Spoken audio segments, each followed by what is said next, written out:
Bab 371. Mesti menemukannya. Jangankan hubungan dekat seperti pria dan wanita, bahkan berdiri di sampingnya saja juga membuat dia reseh. Jadi Fanny Wang hanya berdiri dari jarak 7 hingga 8 meter, berpura-pura melakukan sesuatu, diam-diam melihat William yang berada di balkon. Sekujur tubuhnya memberikan aura malas yang tajam, walaupun dia memakai baju santai, tetapi gairah dari sekujur tubuhnya membuat orang merasa dia sedang bekerja dengan serius. Rasa sindiran yang banyak. Inilah kehidupan bahagia setelah tunangan. Orang lain mengira, sekarang mereka sedang bermesraan, mungkin akan sangat berfoya-foya. Mungkin kakek Chen juga tidak menyangka anaknya yang berani ini sama sekali tidak akan menyentuh wanita cantik di depannya. Fanny Wang membawakan kopi yang diantar oleh pelayan, kemudian mencicipi sedikit. Pahit sekali. Dalam hatinya lebih pahit dari kopi ini, kepahitan itu adalah kepahitan yang tidak bisa dikatakan kepada orang luar. Kini ponsel William berdering. Suara ini langsung memecahkan keheningan di depan mata. Telepon beberapa hari ini tidak terlalu banyak, tidak tahu siapa yang telepon sekarang, masih berani telepon ganggu tuan muda William. Fanny Wang pelan-pelan minum kopi, tatapannya seperti air dengan lembut melihat seseorang yang sedang mengurus bisnis di bawah terik matahari. William juga sedikit mengerutkan alisnya, tampaknya telepon ini mengganggu dia yang sedang berpikir. William menemukan ponselnya dan melihat sekilas. Dung. Hanya melihat sekilas sudah bisa membuat William ketakutan. Punggungnya yang lebar dan kekar tiba-tiba bergetar. Fanny Wang juga terkejut hingga alisnya melompat karena tindakannya ini. Kenapa? Telepon dari siapa, bahkan bisa membuat pria yang selalu tenang bisa mengeluarkan reaksi seperti ini. William melihat telepon, dia sudah tahu jika itu adalah bocah di Pulau Es, kenapa telepon? Ada masalah apa? William menutup laptop kemudian langsung mengangkatnya. Ini aku, katakanlah. Alis William terus mengerut. Tidak tahu kenapa, saat dia mengangkat telepon ini, jantungnya malah berdetak dengan tidak biasa. Itu adalah sebuah firasat yang sangat tidak enak. Tuan muda, gawat. Di sana ada suara angin yang sangat kuat, dan ada suara menangis. Napas William sekejap langsung menjadi sangat tergesa-gesa, dia duduk tegak dan menaikkan suaranya. Katakan dengan jelas, jangan panik. Bocah di telepon langsung menangis. Tuan muda, kami bodoh, hukumlah kami. Kami pantas mati, kami tidak bisa melaksanakan perintah yang kamu suruh dengan baik. Mata William mulai melompat, sebuah aura kemarahan langsung muncul dan berteriak. Katakan intinya. Jangan katakan semua yang tidak berguna ini. Sebenarnya apa yang terjadi? Tuan muda. Nona Stella dibunuh orang. Apa? William mengerutkan alis dan berteriak. Suaranya pertama kali begitu kuat, pertama kali suaranya sudah lari. Berjalan ke depan. William langsung berdiri dari posisinya yang sedang duduk tadi, tangannya sedang bergetar dengan kencang. Dia berteriak sambil melebarkan matanya, katakan. Sebenarnya apa yang terjadi? Tuan muda, ada orang yang membunuh Nona Stella ditembak lalu terjatuh dari jurang yang tinggi. Segera periksa. Kalian mesti menemukannya. Mesti menemukan orangnya. Aku segera ke sana. Kuperingati kalian, jika tidak menemukannya, aku akan jadikan otak kalian sebagai isi pangsit. William sangat marah, dia berteriak dengan gila sambil mengepalkan tangannya memukul dengan kuat ke meja. Fanny Wang yang duduk di sana dari awal sudah terkejut hingga berdiri, kini bajunya terkena percikan kopi. William mematikan ponsel ini, dia langsung menjadi kacau. Betul, dari kecil dia adalah pemberani cerdas yang bisa memikirkan cara untuk melawan orang, ini pertama kali otaknya meledak. Kini setelah dia mendengar kabar Stella ditembak dan jatuh ke jurang, pikiran dia langsung menjadi kosong. Dalam sekejap dia tidak bisa memikirkan apapun. Dalam otaknya hanya tersisa penampilan Stella yang sedang tersenyum bodoh dengan mulut yang terbuka lebar dan menyipitkan matanya, beserta suara dengungan yang tidak berhenti. Stella ditembak orang. Tubuhnya bisa berdarah. Jatuh ke jurang. Siapa yang menjatuhkannya hingga membuatnya kesakitan? Dia tidak boleh lanjut berpikir seperti ini. Dia tidak bisa membayangkan si kecil yang imut dan bodoh, terjatuh hingga berdarah, betapa sakitnya. Hanya memikirkannya saja sudah membuat hatinya sakit. Tubuhnya langsung bergetar tanpa kendali, seperti sangat ketakutan. Wajahnya pucat hingga sangat menyeramkan. William memegang ponsel dengan erat, dia menggigit jari tangannya dan berdiri di tempat selama 1 menit.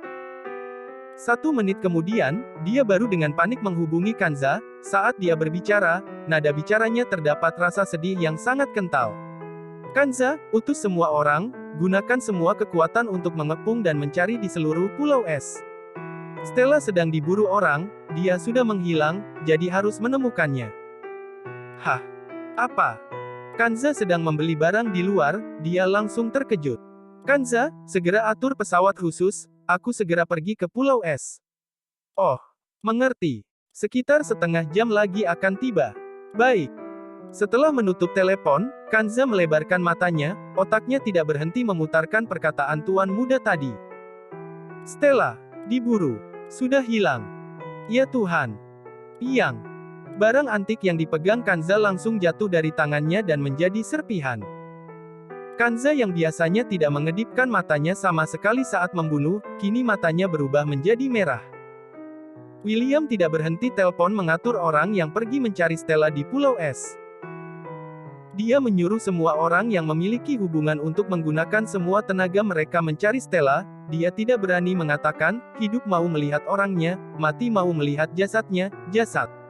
Kata ini, dia selalu tidak berani mengatakannya. Stella, kamu jangan meninggal, kumohon padamu, tidak peduli bagaimanapun, tolong tetap hidup. William terdiam sebentar, kemudian dia mulai membanting barang dengan gila. Meja ditendang hingga jatuh, gelas pecah karena dibanting, kursi anyaman ditendang, semua benda yang bisa digapainya sudah dijatuhkan semua. Fanny Wang sangat terkejut, dia bersembunyi di sebuah sudut sambil melihat William menggila. Dia tidak berani mengatakan apapun. Berada di layanan bawahannya, dia langsung keluar dari villa. Sebelum pergi, dia tidak mengatakan apapun dengan Fanny Wang. Hanya saja sebelum dia keluar, dia pernah melototi Fanny Wang sekilas dengan tatapan yang tajam dan benci. Tatapan itu terdapat sebuah kekuatan yang jelas, sehingga membuat Fanny Wang bergetar. Boom! William sudah pergi. Fanny Wang terdiam, kemudian dengan lemas duduk di sofa. Tangannya mulai bergetar dengan drastis. Mendengar maksud dari pembicaraan William, tampaknya ada yang terjadi dengan Stella yang sangat dicintainya. Apa sudah mati? Apa diburu orang? Kualat. Fanny Wang tiba-tiba tersenyum dengan menyeramkan. William dengan cepat bertemu dengan Kanza di bandara, wajah mereka berdua tampak sangat dingin dan sangat berat, naik ke pesawat khusus. Pesawat khusus langsung lepas landas. Kanza terus-menerus menggunakan peralatan komunikasi pesawat khusus untuk menghubungi pihak Pulau Es, dan memberikan segala macam perintah. Melainkan William malah duduk dengan diam-diam di tempat duduk yang nyaman tanpa mengedipkan matanya sama sekali seperti batu. Setelah beberapa saat akhirnya dia bergerak, matanya berkedip sebentar, kemudian air matanya mengalir keluar. Bahu William bergetar, dia memejamkan matanya sambil memegang keningnya sendiri, kepalanya sedikit menyandar di punggung kursi dan diam-diam sakit hati. Dia tidak pernah memikirkan jika gadis yang selalu dicintainya bisa lebih cepat pergi dari sisinya. Gadis yang lembut seperti sebuah mentega. Di bawah lindungannya, dia tertawa dengan diam-diam. Dia pernah berpikir agar dia tetap bertahan dengan rasa polos ini sampai tua, setelah tua mungkin Stella adalah nenek kecil yang imut. Tapi sekarang, gadis yang begitu tidak berani, bagaimana dia menghadapi serangan yang begitu menyeramkan? Apa dia bisa sakit? Bisa nangis? Bisa takut? Semakin memikirkannya, William semakin tidak tahan. Tangannya mengepal dengan erat, kemudian membuka kedua matanya yang berair, lalu dengan sadis langsung memukul kursi yang di depan. Siapa yang berani mencelakai wanita milik dia, dia akan membuat orang itu membayar dengan beribu kali lipat. Sebenarnya Kanza setelah menelpon langsung mulai menundukkan kepala dan diam-diam menangis. Kanza awalnya paling benci dengan Stella. Setiap hari bersenang dengan bodoh, tidak tahu apapun, dia juga orang yang selalu membuat masalah. Intinya setiap kali dia menyentuh hal yang berkaitan dengan Stella, dia selalu sangat sial. Tetapi, seiring berjalannya waktu, pencari masalah ini malah perlahan membuat Kanza menyukainya. Rasa itu adalah rasa suka terhadap adik perempuan sendiri, dia juga sangat menyayangi kebodohannya. Sekarang mungkin Stella sudah tidak hidup lagi, kabar dari Pulau Es mengatakan jika dia tidak hanya tertembak, dia juga jatuh ke dalam jurang. Terpikir tukang penyebab masalah ini sudah selamanya menghilang di dunia ini membuat Kanza merasa sakit hati. Air matanya juga tidak bisa ditahan. Suara rintikan, Kanza langsung membuang ingusnya dan menundukkan kepala melihat tablet di tangannya. Hanya melihat dokumen yang diterima, dia membuka dan muncul sebuah video. Tuan muda, ini adalah lokasi Nona Stella jatuh ke jurang, dari sini ke bawah mungkin setinggi puluhan meter, di bawah mungkin ada banyak batu-batuan, selanjutnya aku akan mengirim semua foto ini dari segala sisi. Salah satu dari 4 orang itu, matanya membengkak, di dalam matanya terdapat aliran darah, dan berkata dengan bergetar selanjutnya, video ini merekam jurang yang menakutkan itu. Kanza terdiam sebentar, dia tidak berani lambat-lambat, kemudian langsung memberikan tablet kepada William yang berada di belakang. Tuan muda, ini adalah video yang dikirim, Anda cepat lihat. Shred. Bab 372. James nangis dengan kuat. Mata William langsung terbuka dalam seketika, Kanza langsung melihat mata William yang berair, hatinya sekali lagi tidak tahan untuk sakit hati. Tuan muda benar-benar sakit hati. Sifat tuan muda yang begitu dingin, dari kecil sampai besar mengalami begitu banyak penderitaan juga tidak pernah menangis. William langsung mengambil tablet kemudian melebarkan mata melihatnya. Hah? Melihat video, dia langsung bernapas dengan sadis. Jurang yang begitu besar, tinggi sekali. Di bawah masih ada batu karang yang sangat luas dan banyak. Jatuh ke bawah. Pasti, tidak akan ada kemungkinan. William mengerutkan alis melihat videonya, matanya sekali lagi menangis dengan sangat cepat. Tangannya menjadi bergetar tanpa kendali. Bibirnya menjadi pucat, dia gigit dengan sangat erat. Walaupun seperti itu, air mata yang sangat besar itu tetap saja menetes di layar tablet. Akhirnya Kanza tidak bisa tahan lagi, dia langsung menjongkok dan sebelah lengannya menahan di pegangan kursi, sambil memegang wajahnya dan menangis dengan kuat. Tuan muda, tampaknya Nona muda benar. Tutup mulutmu. Jangan berkata kata-kata yang buruk. William langsung menghentikan pembicaraan Kanza, matanya memerah, lalu mengelap layar tablet dengan kuat. Stella, kamu tidak boleh meninggal. Tidak peduli bagaimanapun aku tidak bisa menerimanya, kamu yang begitu ceria, tiba-tiba menghilang dalam sekejap mata. Aku tidak bisa menerima. Dalam seketika, di atas pesawat dipenuhi dengan suara pria yang menangis. Kamu bertaruh, kenapa, baru kalah 5 juta yuan sudah sakit hati. Pelit sekali. James mengisap rokok, kemudian membuangkan asap rokok di wajahnya Lai, dan tertawa dengan licik. Hari ini Lai menyuruh James untuk datang berjudi, katanya hubungan cinta yang rusak adalah kesenangan tempat berjudi. Siapa sangka setiap masalah yang jatuh ke tangan Lai tetap akan rugi, Lai langsung kalah 5 juta yuan dalam sekali main. Dia memang tidak terlalu memedulikan uang ini, dia hanya marah, kenapa dia sudah gagal dalam masalah cinta, sekarang dia masih sial di tempat perjudian.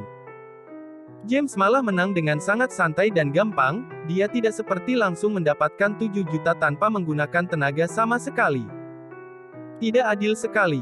Tuhan terlalu tidak adil, kenapa selalu aku yang tidak beruntung? Jir, aku sudah ditinggal wanita, sekarang masih kalah uang dari kamu. Aku tidak main lagi. Lai dengan sangat marah langsung menghabiskan segelas brandy, gayanya tidak mau bermain lagi. Tetapi lengan tangannya malah dipeluk oleh James dengan tertawa, kemudian membujuk dengan pelan. Ini baru berapa saja, semua ini hanya jumlah yang kecil loh. Karena hubungan cintamu begitu sial, maka tanpa perlu dikatakan lagi, kamu pasti akan menang dalam berjudi, mainlah sebentar lagi, mungkin saja kamu akan menang di akhir. Jika kamu menang, mungkin kamu akan menang dengan banyak. Lai menatap James dengan ekspresi yang buruk, kamu kira kau masih bisa menang? Pasti. James menganggukkan kepala dengan kuat. Sebenarnya mereka berdua sangat bosan, jadi mereka hanya datang untuk menghabiskan waktu. Karena masalah Lina, rasa kepercayaan diri Lai terserang, dia merasa tidak semangat dalam melakukan apapun. Kalau James, sejak dia mengenal Stella, dia perlahan menjadi orang yang baik, jadi dia jarang pergi mencari wanita yang aneh-aneh lagi. Lai tidak bisa menolak bujukan dari James, dia duduk kembali lagi. Kini ponsel James berdering. James langsung memberi taruhan secara sembarangan, dia mengangkat ponsel dengan nada bicara yang malas. Halo, James. Muncul suara panik Chandra dari ponsel. Hehehe, ternyata Chandra ya, pria polos kami, kenapa, kamu sudah kangen sama kakak ya? Apa ingin menyuruh kakak menasihati pantatmu yang kesepian? James bercanda dengannya dengan sangat keterlaluan. Lai mencemberutkan mulutnya karena tidak tahan dengan rasa jijik. James. Gawat. Aku barusan mendapat telepon dari Kanza, katanya sesuatu terjadi pada Stella saat di Pulau Es. Terjadi kecelakaan. Apa? Kamu bilang siapa? James langsung terkejut, tangannya memegang taruhan dengan erat. Stella. Dia dibunuh di Pulau Es. Dengar kabar jatuh ke jurang, hampir tidak ada kemungkinan bisa hidup. Mungkin William sudah pergi ke Pulau Es. Chandra masih sedang berkata sesuatu, James sudah tidak bisa mendengarkan apapun, dia menundukkan kepala dan berkata, ya Tuhan. Ponselnya langsung terjatuh dari tangannya ke lantai hingga rusak. Seluruh wajahnya yang indah menjadi pucat seperti kertas putih. Aku sudah menang. Hahaha. Aku langsung menang dalam satu babak. Haha. Lai senang hingga berteriak dan memukul meja. Barusan tadi akhirnya dia menang. Saat dia menaikkan pandangannya, dia melihat wajah James yang tampan dipenuhi dengan air mata, seluruh tubuhnya langsung menjadi tidak semangat. Lai terkejut dan tetap tidak berkata apapun. Apa kamu mesti seperti ini? Hanya kalah uang saja apakah perlu menangis? Apa yang terjadi sebenarnya? James menyandar di meja dan menangis dengan kuat. Tidak peduli apa reaksi tukang judi yang lain, juga tidak peduli bagaimana pandangannya terhadap dia, kesan anak dari Direktur Golden Age Finance langsung menangis dengan kuat. Lai mengerutkan alisnya dan berjalan ke sisi James, dia menebak pasti ada sesuatu yang terjadi, jadi dia menepuk bahu James dan mencoba bertanya dengan suara yang rendah. Kenapa James? Apakah kakekmu meninggal? Stella. Terjadi sesuatu kepada Stella. Hah? Lai terkejut, dia langsung terdiam di sana. Pesawat khusus baru tiba di Bandara Pulau Es, William langsung keluar dari tangga spiral. Tuan muda. Bawahan dari Eropa yang pergi ke sana langsung menyambut kedatangan William, mereka berdiri di bawah lalu dengan rapi menghormati. Wajah William yang sangat buruk tidak dilihat oleh siapapun, dia seperti raja yang turun dari tangga spiral. Segera pergi ke pulau tak berpenghuni yang terjadi kecelakaan. Baik. 1 menit juga tidak berani ditunda, William langsung duduk di kapal dan langsung bergerak ke pulau tak berpenghuni itu. Kini seluruh pulau tak berpenghuni sudah ditutup, tidak boleh ada orang yang mendekat.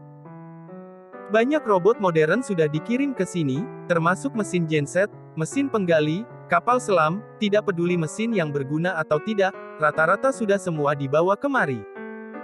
Angin, sangat besar. William melihat sekilas pulau tidak berpenghuni ini, alisnya berkerut. Dalam hatinya berpikir, gadis, apakah kamu juga menghembus angin yang sama denganku? Aku sudah tiba, aku datang menolongmu, gadis, apa kamu bisa merasakan auraku? Sambil memikirkannya, hatinya mulai merasakan kesakitan, William memegang dada kirinya yang sangat sakit kemudian berjalan ke atas jurang. Tuan muda. 4 pria yang ditugaskan untuk melindungi Stella langsung berlutut di jurang yang terjadi kecelakaan, rambut yang berantakan, matanya yang merah. Tuan muda, kami yang tidak melakukan dengan baik, tolong hukum kami. William hanya menampakkan ekspresi yang buruk, dia perlahan berjalan ke sana tanpa berkata apapun. Hanya saja lubang hidungnya yang bernapas dengan kuat menghembuskan aura yang menyeramkan.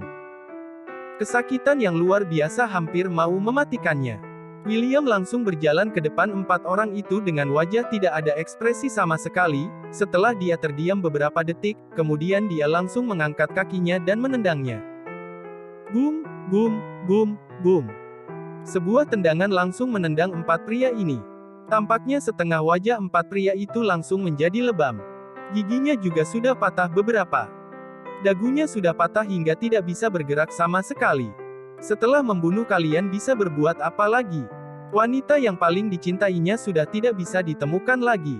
4 pria itu langsung terjatuh di lantai sambil menangis. Kanza berjalan ke sana, setelah melihat 4 pria itu, dia menghela napas panjang dan berkata, "Sungguh ingin membunuh kalian untuk melampiaskan kemarahan, tetapi apa yang didapatkan setelah membunuh kalian, kalian terlalu tidak berguna." William berjalan ke lokasi Stella jatuh, dia berdiri di pinggiran melihat ke bawah. Huhuhu. Angin berhembus ke sudut baju William. William menyipitkan matanya. Kemudian, mengikuti angin yang besar, matanya mulai meneteskan air mata lagi. "Pasang kerangka baja, aku mau gantung dengan tali dari sini langsung turun ke bawah." Perkataan William mengejutkan Kanza, matanya yang berkedip langsung ke sana membujuk. "Tuan muda, lebih baik biarkan orang lain melakukan hal berbahaya seperti ini, atau aku yang ke bawah juga boleh, Anda di sini tunggu kabar saja." William melihat Kanza sekilas kemudian menggelengkan kepala, "Tidak. Aku harus pergi sendiri, aku tidak percaya kepada siapapun." "Tuan muda. Jangan omong kosong lagi, apa kamu ingin aku melemparmu ke bawah untuk dimakan hiu?" Membahas ikan hiu, William terdiam dahulu, saat Kanza belum mengertinya, William tiba-tiba menamparkan dirinya sendiri. "Kualat, bahas ikan hiu apa? Kenapa mengatakan kata-kata yang tidak baik seperti ini?" William tiba-tiba ingat saat Stella jatuh ke bawah, dia juga bisa menarik perhatian hiu. Sakit hati. Tidak peduli bagaimanapun Kanza membujuknya, William tetap mau melakukan sendiri. Dia harus langsung turun ke bawah dari tempat Stella jatuh. Dia mau sekali lagi melewati jalur Stella terjatuh, dengan begitu dia baru bisa memprediksi di mana Stella berada. Dan Kanza terpaksa membawa banyak orang berjalan ke bawah dan menyelam untuk mencari. Sudah mendekati senja hari, karena William naik pesawat khusus yang langsung ke sana, jadi tidak menggunakan terlalu banyak waktu. Pulau tidak berpenghuni langsung berubah menjadi sangat dingin di sore hari. Angin yang berhembus membawa suara siulan. Postur tubuh Kanza yang sangat bagus memakai jaket yang dibeli sementara juga terasa dingin hingga bergetar.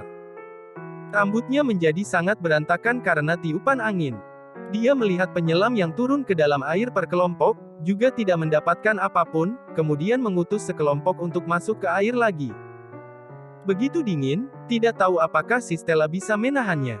Memasuki air laut, jika berada di dalam air laut selama setengah jam akan membuat orang mati terbeku. Bab 373. Mencari dengan gila. Jika Stella beruntung tidak mati setelah jatuh dari jurang yang tinggi, dan jika lebih beruntung tidak mati karena tembakan, maka dia harus bisa berenang. Dia harus pandai berenang, menyelam, tahan napas, dan tahan dengan dingin. Dia baru bisa ada kemungkinan untuk hidup. HD. Terpikir sampai sini, Kanza langsung menghela napas panjang. Sepertinya kisah ini sama seperti waktu misi menyelamatkan Alam Eril anak Pak Gubernur Ridwan Kamil. Sekelompok penyelam itu naik lagi, mereka tidak melihat apapun. Seorang pria menanyakan Kanza. "Kak Kanza, langit sudah gelap, apa masih mau lanjut cari? Mungkin juga sudah meninggal." Kanza menatapnya dengan sangat sadis lalu berteriak dengan mengeratkan giginya. "Kamu ingin mati? Sudah berani mengatakan hal seperti ini? Jika Tuan muda mendengarnya, dia akan mematahkan kepalamu. Pastinya harus lanjut cari." Pria itu menciutkan lehernya, lalu mengeluarkan lidah dan berkata dengan cuek. "Aku tahu Kak Kanza, aku pastinya tahu harus mengatakan kata seperti ini di belakang Tuan muda, bukankah aku sedang berkata kepada kakak? Ini sudah berapa banyak orang yang turun tetap tidak menemukannya. Jujur saja, wanita ini jatuh dari tempat tinggi seperti ini, aneh jika dia tidak mati." Ekspresi Kanza menjadi buruk. Menatap laut luas yang misterius, dingin hingga hidungnya berubah menjadi merah. Aku juga tahu, kemungkinan dia untuk hidup sangat kecil, tapi bagaimana jika tidak cari? Tuan muda tidak akan setuju. Apa kamu tidak melihat? Tuan muda sudah turun sendiri. Carilah, setidaknya menemukan jasadnya juga boleh. Anak yang malang. Kanza dengan bergetar menemukan sebatang rokok, bawahannya dengan cepat menghidupkan rokoknya, tetapi karena angin di sini terlalu besar, bahkan pemantik api tahan angin juga berkali-kali baru berhasil dihidupkan rokoknya. Kanza mengisap dengan kuat, melihat lautan yang sulit diprediksi kedalamannya, matanya kembali menjadi merah. "Stella, apakah kamu dingin? Lautan ini, mungkin lebih dingin dari batuan es." Menaikkan kepalanya, William sudah pasang kerangka baja dan mau digantung untuk turun mendekati air laut. "Tuan muda, Jangan ke bawah lagi. Air laut di bawah sangat dingin. Banyak orang sedang mencari di bawah sana. Kanza langsung menjatuhkan rokoknya, lalu turun ke bawah dengan keringat dingin. Tadi dia juga tidak melihat Tuan Muda turun, dia datang ke sini mengawasi pekerjaan menyelam dulu, tidak disangka Tuan Muda juga memakai perlengkapan menyelam ke sini. Kenapa Tuan Muda berpakaian seperti ini? Jangan-jangan, dia juga mau menyelam untuk mencari. Tuan Muda, Anda jangan turun lagi. Kanza panik hingga melompatkan kakinya. William melihat Kanza sekilas, dia terdiam dan tidak berbuat apapun dalam beberapa saat, dia langsung dengan cepat memasang masker oksigen, kemudian tangannya menekan gantungan, lalu langsung lompat ke dalam air laut seperti seekor ikan. Yur! Sebuah suara terdengar, air langsung memercik ke seluruh tempat. Tuan Muda juga menyelam. Terlalu bahaya. Cepat, cepat, cepat sorotkan lampu dalam air. Cepat. Gawat, Tuan Muda juga sudah masuk ke dalam air. Semua pergi melindungi Tuan Muda. Kanza seperti orang gila, dia sembarangan memerintah di atas batu karang, dia membenci dirinya tidak memakai perlengkapan menyelam, agar setiap saat menemani di sisi Tuan Muda. William masuk ke dalam laut, depan matanya semua adalah kegelapan. Di dalam air laut ternyata sangat dingin. Stella yang malang, tidak tahu apa kamu menangis karena kedinginan saat terjatuh ke dalam laut. Terpikir Stella dengan tidak berdaya melambaikan tangannya yang kecil di dalam laut, dingin dan menderita, jantungannya hampir mau berhenti berdetak. Stella, sayangku, jika boleh, aku rela demi kamu menerima penderitaan itu, semua penderitaan. Dengan cepat William mulai menyelam di dalam laut, awalnya dia memang pandai dalam berenang, sekarang memakai perlengkapan menyelam, memakai masker oksigen, jadi dia menjadi lebih lincah. Air di bawah sangat dalam, pastinya, di samping banyak batu karang. Jika orang jatuh dan terbentur dengan batu karang, maka akan langsung meninggal. Tapi semoga Stella dia yang imut tidak begitu sial. William melihat sebuah batu karang, dia langsung meraba sambil berdoa. Lampu sorot dihidupkan beberapa lagi, dalam seketika seluruh air laut menjadi sangat terang. Berbondong-bondong beberapa orang juga ikut masuk ke dalam air laut, semua mengelilingi William. Air sangat dalam, di bawah batu karang raksasa terdapat sebuah lubang yang bisa pergi ke laut lain. William menyelam hingga paling bawah, dia menarik batu karang dan masuk ke bawah batu karang itu. Beberapa pria itu juga ikut William berenang ke arah tersebut. Lampu sorot juga menyinari ke sana. Tempat itu adalah sebuah lautan yang sangat luas, tidak ada batu karang, semua hanya air laut.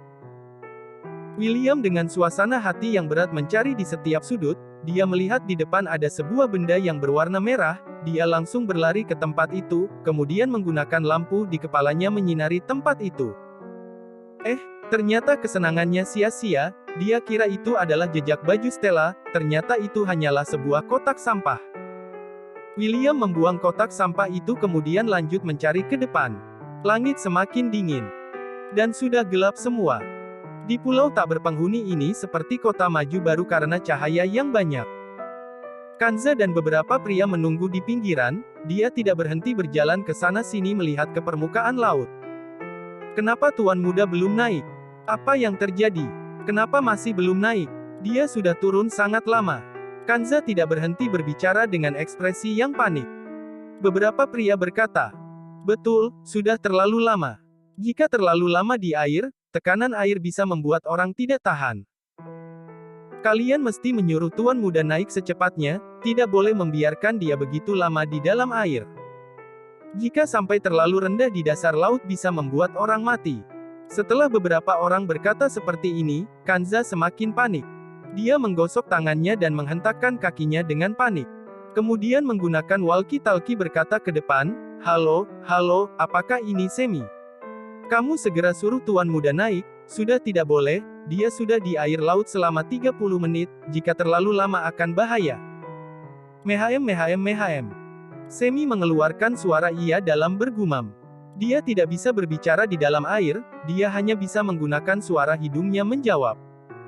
William tetap mencari tanpa memedulikan kelelahan. Semi langsung dengan cepat ke arah William, dia dengan ringan menepuk pundak William. William menolehkan kepala. Semi memberikan kode tangan kepada William untuk menyuruh dia kembali. William tidak melihat Semi lagi, dia melambaikan tangannya. Bagaimana dia kembali jika belum menemukan Stella? Semi langsung panik, dia sekali lagi mengarah ke depan kemudian menarik pundak William. William langsung marah dalam seketika, lalu dia menjauhkannya. Dia menolehkan kepala melihatnya dengan tatapan yang marah. Semi yang langsung menjadi terbodoh karena tatapan William menyeramkan. William langsung menggunakan waktu ini lanjut berenang ke depan. Semi kehabisan cara. Dia hanya bisa mengikuti dari belakang tuan muda William.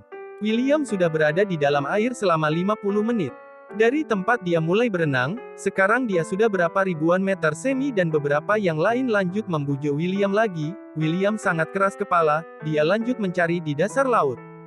Orang biasa saat menyelam akan naik ke permukaan setelah beberapa waktu untuk menenangkan tekanan jantung untuk mengubah beberapa kali, tetapi William tidak mengubah sama sekali. Dia tidak naik untuk istirahat. Kanza di pinggiran laut sudah panik hingga menggila. Tidak menemukan apapun, bahkan petunjuk apapun juga tidak ada. Suasana hati William menjadi sangat sedih dan berat. Stella, oh Stella, kamu di mana? Kumohon padamu, kamu harus hidup, mesti hidup. Walaupun kamu berubah menjadi si jelek, aku juga mau kamu. Asalkan kamu hidup. Tiba-tiba William merasa kesakitan di dadanya, langsung tersedak di dadanya. Kemudian dia memuntahkan darah. Jantungnya sudah tidak tahan lagi. William untungnya tidak jatuh ke bawah, dia ditopang orang lain. Beberapa pria itu langsung sangat panik, mereka menopang dari dua sisi dan membawa William menyelam ke atas. Fiu fiu fiu. Setelah berenang ke atas dengan sangat lama, baru berhasil naik ke permukaan air. Beberapa pria juga ikut naik ke permukaan air. Membuka masker oksigen, mereka bernapas dengan kuat, kemudian dengan buru-buru melepaskan masker oksigen milik William. Dagu William semua dipenuhi dengan darah. Tuan muda, kamu tidak apa, kan? Bagaimana denganmu? Wajah William menjadi sangat pucat dan tidak ada warna darah sama sekali. Dia sudah terlalu lama di dalam air. Ada seorang pria mulai menghubungi Kanza. Kak Kanza, tuan muda sudah muntah darah. Kami sedang berada di permukaan laut. Ya Tuhan, jarak kami begitu jauh denganmu. Kanza mendengar William muntah darah, dia hampir terjatuh karena terkejut, dia menahan suara tangisan dan berkata, arahkan lampu sorot kalian kemari, aku utus orang ke sana jemput kalian. Tidak lama kemudian ada sebuah speedboat dengan cepat mengarah ke sana, mereka semua dengan panik menaikkan William. Tuan muda, bagaimana? Mehem, yang mana tidak enak? Kanza berada di depan William, dia membuka baju menyelam sambil menggosok menghangatkan tubuhnya dan bertanya dengan panik. Wajah William masih terdapat beberapa bercak darah, ekspresinya sangat buruk. Dokter yang dibawa ke sana sudah mulai memeriksa William. William tetap memejamkan matanya dan tidak berbicara dalam waktu yang lama. Sampai speedboat mulai diaktifkan, William yang dibungkus di selimut yang tebal bertanya dengan pelan. Kenapa tidak menemukan dia? Dia kemana? Kanza langsung menjadi kaku, dia langsung mengarahkan wajahnya ke langit yang gelap. Air matanya langsung mengalir keluar. Kemudian semua orang mengantarkan William ke kapal pesiar.